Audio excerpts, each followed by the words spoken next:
Sanibonani, ngiyathemba niyaphila. Le video namhlanje ngifuna ukukhuluma nje nomuntu owenza u-matric kulo nyaka ongazi ukuthi iyiphi i-direction empilweni okumele ayithathe, yabona. So ziningi izinto mase uzoqeda isikole, mase ufunda u-matric, so ucabanga okuningi ukuthi no, ngenze njani, ngiqhubeke ngiyofunda noma mhlampe ngiyothola umsebenzi, ngifuna umsebenzi. So ngizozama ukuthi kule video, ngoba nami ngake ngaba kuleyo position, ngizame uku-advise ama-student ethu amancane aqeda u-matric kulo nyaka, noma omunye nje osowaqeda u-matric onama-gap year, ukuthi yiphi i-trajectory noma i-direction okumele uyithathe empilweni. Okokuqala nje, ngoba siyazi ukuthi umhlaba u-complex, sesiphila kumhlaba whereby ku-social media, so manje izinto sezi-complex kakhulu, ayisekho i-answer eyodwa ongayinika umuntu. Okokuqala nje ngingasho ukuthi uma wukuthi uyimisile ngokuyofunda, usaqhubeka ufunda ukuya kuma-high institutions such as ama-colleges nama-university, ungakwenza lokho, ungayimisela kuma-studies akho aka-matric, ufocus kuwona, uzimisele nje kakhulu kuwona, u-apply, uqhubeke uyofunda. Kodwa omunye umuntu uzothi what if angithathwa ema-varsity, yabona. So ilapho-ke inkulumo yami yanamhlanje e-based khona, ukuthi ziningi izinto ongazenza, kakhulu ku-social media, ziningi kakhulu izinto ongazenza. I'm aware ukuthi siyindlu emnyama, abantu abaningi lento kwa-social media basayibukela kude, noma basebenzisa i-social media uku-consume i-content, yabo. So nawe ukuze ungabi i-drop on the ocean, nginga-advise ukuthi thola into o-passionate about it. So ngingasho ukuthi online maningi ama-opportunities, kakhulukazi kuyo le platform u-YouTube. Ungafunda into ey'ningi within mhlampe 3 months or 4 months, 5 months, 6 months, ziningi izinto ongazenza. Uma ukuthi awuzazi ukuthi ufuna ukwenzani, ungangena ku-YouTube, kule search bar noma i-search box yakhona, ubuze ukuthi how to make money. Maningi ama-video azopop up, azokuchazela iy'ndlela ey'hlukahlukene zokwenza imali. Kungabe i-dropshipping, kungabe i-copywriting, kungabe i-content creation, ziningi izinto ongayifica online ku-YouTube. So lapho, ngoba vele uyobe usemusha, kungamele lokhu ubuka ama-video abantu abahlukahlukene, uthole ama-perspective abantu ukuthi bona bayenza kanjani mhlawumpe imali online.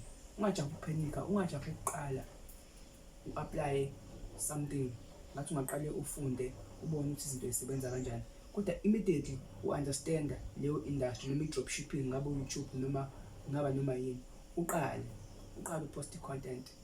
So i-video mhlawumpe ngiyoyenza ngelinye ilanga, uma ukuthi mhlawumpe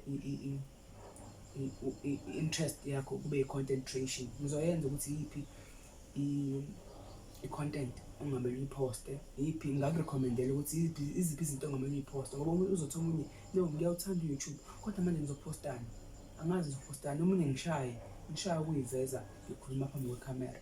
So ngizopostani, nawe ngizophendula ngelinye ilanga. Kodwa ividiyo namhlanje ibilapho nje ukuthi uma uqeda u-matric, ziningi izinto ongazenza kunokuthi uhlale u-consume i-content, social media, ngabe u-Facebook, TikTok, YouTube, ngabe u-X, ngabe u-Instagram, kunokuthi ube wenze yonke leyo nto enziwa abantu abaningi.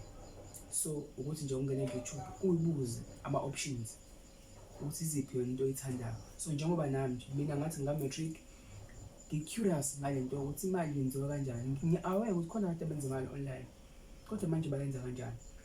So ngaqala nami ngabuka ama-video ku-YouTube, ziningi izinto engizama ngihluleka. So kunezinye nje engifisa ukuyishare ukuthi i-video izoba yinde kakhulu, kodwa nje nami ngabona ukuthi okay, i-channel i-creator kanje, imali yenziwa kanje, nansi i-criteria abayifunayo ku-YouTube. So nami ngaqala nga-identify i-content engifuna ukuyiposta, then from there njengoba namhlanje ngingama-subscriber mangaka kwi-channel yami, mancane ngokwami mancane kakhulu, kufanele ngabe more than lokhu ayikona manje, kodwa-ke asikho lapho. So ilokho nje ebengifuna ukudlulisa i-message labo bonke abantu abenza u-matric, abantu abazophasa u-matric kahle, babhale kahle. Ngisho I'm sure ukuthi ngisho ungayazi timetable kahle, kodwa I'm sure ukuthi manje kuyabhala njengamanje.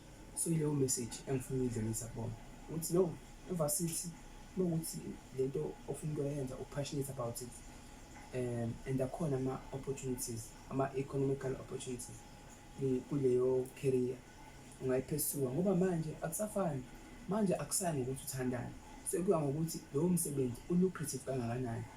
So akusasebenzi ukuthi mina ngithanda ukuba unesi, ngithanda ukuba udokotela, ngithanda ukuba iphoyisa. Ungakuthanda lokho, kodwa-ke uzoba i-drop on the ocean, ngoba manje ungaba iphoyisa, ungakufundela ukuba mhlampe i-pilot, kodwa ama-opportunities bengekho. Uyogcina nje u-passionate about lokho uze ube usuyashiya emhlabeni ungakwazanga uyi-experience impilo kade uyifisa. So manje ukuthi usacrifice noma yini uyenze ukuze uthole lokho ongenakho. So uma uthi mhlawumbe ufuna ukuba mhlawumbe ufuna ukuba ukuba yini nje, mhlawumbe ufuna ukudrive ama-truck, ufuna ne-code 14, ngoba unayo imali njengamanje i-code 14, ungabe uzama eminye imisebenzi azokunika imali ukuthi wenze u-code 14, then from lapho-ke wenze iy'ncwadi ukwazi ukuthi uqhubeke uphesue leyo career leyo. So isimple nje kanjalo impilo, simple nje kanjalo bafowethu. So yona message ebengifuna ukuyidlulisela abantu abafunda i-matric, ngoba nami ngake ngaba kuleyo position. So yeah, know ukuthi ziningi izinto esuke ziqhamuka ekhanda, stress, usuke u-worried ukuthi nizokwenzani next year. So ngiyathemba ukuthi le video izosiza kakhulu. Uma kukhona into ongayi-understand futhi unga-comment ubuze ukuthi no, lana uchaza ukuthini, ngizobe sengikuphendula mina urgently. So ngiyabonga kakhulu, nibe nempilo enhle.